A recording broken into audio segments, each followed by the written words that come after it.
안녕하세요. 말씀 묵상의 이광재 목사입니다. 저희는 어제 하나님의 새 사람을 입은 자답게 땅의 지체들을 죽이라 라는 그런 부분을 같이 나누었습니다. 저희들이 구체적으로 벗어버려야 할 옛 행위와 그런 모든 죄된 모습들, 이러한 모습들, 가지가지 모습에 대해서 같이 나누었습니다. 결국 탐심과 또 저희들의 이 분냄과 관계 속에서 오는 이 시기와 질투, 또 거짓말, 이런 여러 가지 다양한 모습들을 보면서 이제 하나님께서 저희들을 그런 인격 속에서 이러한 것을 벗어버리고 새 사람을 입기 원하시는, 하나님의 거룩한 지식에까지 이르는, 저희들을 성장시키기 원하시는 하나님에 대해서 같이 나누었습니다. 오늘은 그 말씀에 이어서 이제 우리들이 무엇을, 하나님의 백성들이 무엇을 새 사람으로 입어야 할지, 이런 부분을 구체적으로 말씀하고 계십니다. 기도하고 같이 나누도록 하겠습니다. 하나님 감사합니다. 오늘 저희들이 이젠 옛 모습을 벗어버리고 옛 더러운 추악한 행위들, 땅의 지체들을 죽이고 무엇을 새 사람으로 입어야 할지 하나님 말씀에 귀를 기울이고자 합니다. 하나님 도와주시옵시고 깨닫게 해주시고 성령님 조명하여 주시옵소서. 감사드리며 예수님의 이름으로 기도드립니다. 아멘. 골로새서 3장 12절에서 17절 말씀을 봉독해 드리도록 하겠습니다. 그러므로 너희는 하나님이 택하사 거룩하고 사랑받는 자처럼 긍휼과 자비와 겸손과 온유와 오래 참음을 옷 입고 누가 누구에게 불만이 있거든 서로 용납하여 피차 용서하되 주께서 너희를 용서하신 것 같이 너희도 그리하고 이 모든 것 위에 사랑을 더하라. 이는 온전하게 매는 띠니라. 그리스도의 평강이 너희 마음을 주장하게 하라. 너희는 평강을 위하여 한 몸으로 부르심을 받았나니 너희는 또한 감사하는 자가 되라. 그리스도의 말씀이 너희 속에 풍성히 거하여 모든 지혜로 피차 가르치며 권면하고 시와 찬송과 신령한 노래를 부르며 감사하는 마음으로 하나님을 찬양하고 또 무엇을 하든지 말에나 일에나 다 주 예수 이름으로 하고 그를 힘입어 하나님 아버지께 감사하라. 아멘. 하나님께서 저희들에게 새 사람을 입은 자답게 저희들이 입을 옷들을 하나하나 설명하고 계십니다. 오늘 말씀과 같이 택하사, 하나님이 택하사 거룩하고 사랑받는 자, 저희들이 이제 하나님께서 거룩하게 구별하여서 하나님의 사랑받는 자로서 저희들을 세워주셨다고 말씀하십니다. 하나님께서 이러한 저희들에게 몇 가지 중요한 거룩한 옷을 입으라고 말씀하셔요. 그것이 무엇입니까? 긍휼과 자비와 겸손과 온유와 오래 참음을 입어라 라고 말씀하십니다. 참 의외이지 않습니까? 하나님께서 저희들에게 하나님의 거룩한, 하나님의 사랑받는 자로서 강하고 또 놀라운 능력 있는 이런 옷을 입혀주실 것 같지만 사실 하나님께서 저희들에게 입혀주실 옷은 오래 참음과 긍휼과 자비, 참으로 온유, 이러한 모습들입니다. 이러한 모습들을 통해서 하나님은 예수 그리스도가 그렇게 십자가에서 승리 가운데 구원을 완성하셨듯이 저희들이 그렇게 이 세상을 살아가며 하나님이 온전히 이루시는 구원의 도구로 사용되기를 원하고 계시는 것입니다. 이러한 모든 것 가운데 서로 관계적인 면에 있어서 불만이 있거든 서로 용납하여 피차 용서해라. 용서라는 부분을 또 가르쳐주고 계십니다.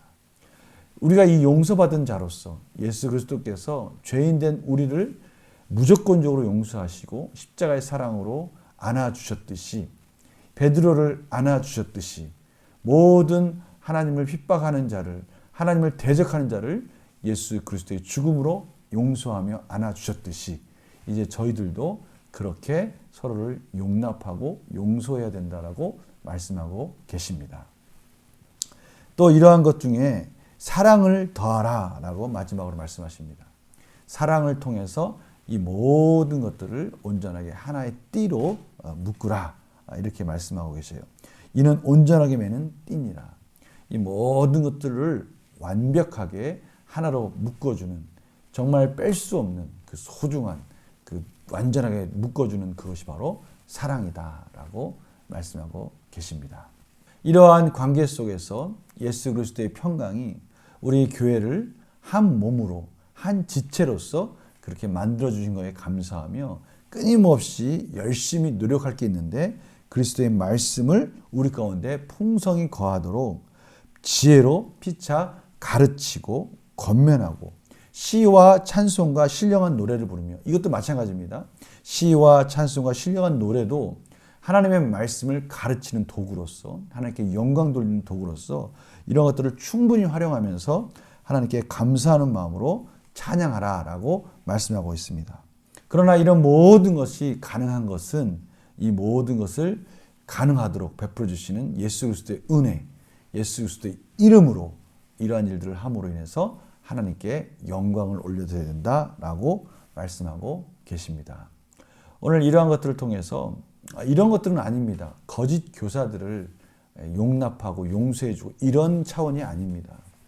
진리에서 벗어나지 않는 그러한 차원에서 우리 교회가 또 교회가 하나 되기 위해서 이러한 사랑이 참으로 중요하다라는 것을 강조하는 겁니다. 저희들이 예수 그리스도의 그런 모든 용서와 용납함을 받았듯이 진리에 대해서는 강하게 맞서 싸워서 거짓 교사들을 용납할 수 없지만 그 외에 진리가 아닌 것에 대해서는 서로 긍휼과 자비와 용서와 사랑으로 하나가 되는 게 중요하다라고 말씀하고 있는 것이죠. 우리 문제를 풀어가면서 더 구체적으로 저희 삶 속에 적용해 보겠습니다. 바울은 성도들에게 긍휼과 자비, 겸손과 온유, 오래 참음과 용납, 용서 위에 무엇을 더하라고 합니까? 오늘 4절 말씀 가운데 사랑을 더하라. 사랑이 더해질 때 이제 온전하게 매는 띠가 된다라고 말씀하고 있는 것이죠. 사랑이 또 최후의 마침표입니다. 예수 그리스도가 저희들을 사랑하셔서 십자가에서 죽으시듯이 이제 저희들도 그 예수의 사랑으로 성도들을 사랑으로 품어야 된다라고 말씀하고 있습니다. 바울이 골로새 교회 성도들에게 권한 신앙생활의 모습은 무엇입니까? 이러한 사랑의 띠로 하나가 되어서 끊임없이 오늘 말씀과 같이 그리스도의 말씀 안에 풍성히 거하기 위해서 가르치고 권면하고 시와 찬송과 신령한 노래를 부르면서 감사하는 마음으로 하나님을 찬양하고 무슨 일을 하든지 예수 그리스도의 이름으로 함으로 인해서 하나님께 영광을 올려드려라. 감사 찬양으로 영광을 올려드려야 된다라고 말씀하고 계십니다. 그러니까 두 가지를 강조하는 것이죠. 저희가 그리스도 안에서 우리 교회가 하나 된다라는 것은 정말 진리에 대해서는 하나가 돼서 맞서 싸우되 진리가 아닌 것에 대해서는 서로 피차 용납하고 서로 사랑으로 품어주면서 그리스도의 말씀이 풍성히 우리 가운데 거할 수 있도록 끊임없이 가르치고 배우고 찬양을 통해서 주의 이름으로 하나님께 영광을 돌리는 그러한 교회의 모습이 되어야 한다라고 말씀하고 있는 것이죠. 영광 우산실 볼까요? 바울이 골로새 교회 성도들에게 사랑을 강조한 이유는 무엇입니까?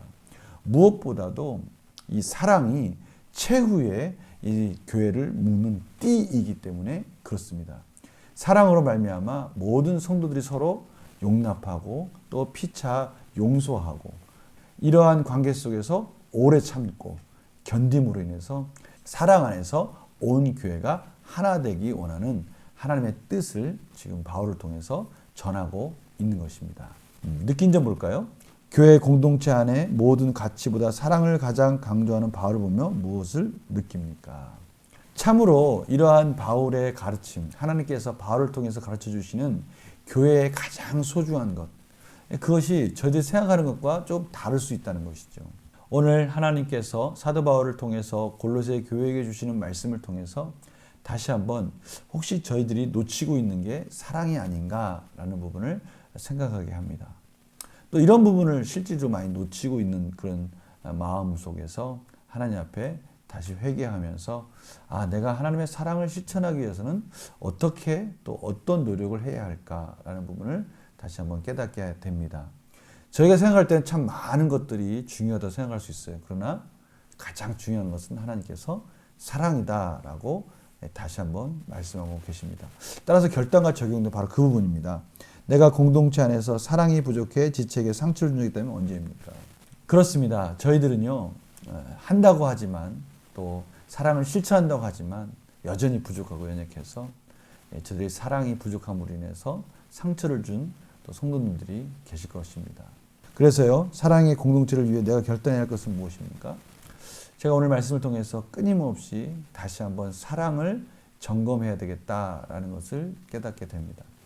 흔히 이런 거 있지 않습니까? 나는 한다고 하는데 다른 사람들이 볼 때는 전혀 그런 노력이 보이지 않을 때가 있을 수 있습니다. 이럴 때 저희들은 참 은혜를 구해야 될 것 같아요. 우리가 무엇을 하든지 사랑을 한다고 하지만 여전히 부족한 우리들의 모습이 있을 수 있지 않습니까? 오늘 말씀을 통해서 다시 한번 이 사랑의 관점이 내가 중심이 아니라 이 사랑을 받는 사람의 관점에서 중요하다는 것을 다시 한번 깨닫고요. 예수님께서 선한 사마리아인의 비유를 통해서 가르쳐 주셨듯이 예수님의 관점에서 다시 한번 사랑을 점검할 필요가 있다고 생각합니다. 내 자신의 관점이 아니라 그 사랑을 받는 사람의 관점에서 정말 얼마만큼의 사랑을 헌신해야 될지 이런 지혜가 필요하다는 것이죠. 오늘 하나님께서 바로 그런 부분을 가르쳐 주십니다. 내가 아무리 사랑을 많이 줬다고 한들 사랑을 받는 사람이 그것을 느끼지 못했다면 여전히 부족한 것이죠. 근데 이런 부분에 있어서는 정말 하나님의 은혜가 필요한 것 같습니다. 우리 교회가 사랑이 넘치는 교회, 또 우리 자신이 받는 사람 입장에서 풍성한 사랑을 베풀 수 있는 그러한 사랑을 베푸는 자들이 될 수 있도록 이런 은혜를 구하는 그런 소중한 시간이 되었으면 합니다. 제가 기도하고 마치겠습니다. 하나님 아버지, 교회를 세워가는 데서 가장 중요한 것은 사랑이라고 말씀하십니다. 저희들이 어떻게 해야 할까요? 어떠한 방법으로 이 사랑을 실천할 수 있을까요? 하나님 가르쳐 주시옵시고 지혜를 주시옵시고 참으로 우리 교회가 하나가 되며 사랑으로 하나님 놀라우신 역사를 이뤄가는 복된 교회가 될 수 있도록 인도하여 주시옵소서. 감사드리며 예수님의 이름으로 기도드립니다. 아멘. 저희가 오늘 말씀을 통해서요, 교회를 세워가는 우리의 사랑의 모습은 어떤 모습이 있을 수 있을까? 어떤 부분을 결단해야 될까?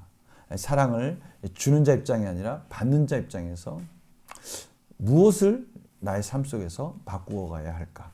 이런 지혜를 구하면서 오늘 하루 하나님의 사랑을 실천하는 복된 주말이 되시기를 간절히 소망합니다. 저는 말씀 묵상 월요일에 뵙겠습니다. 안녕히 계세요.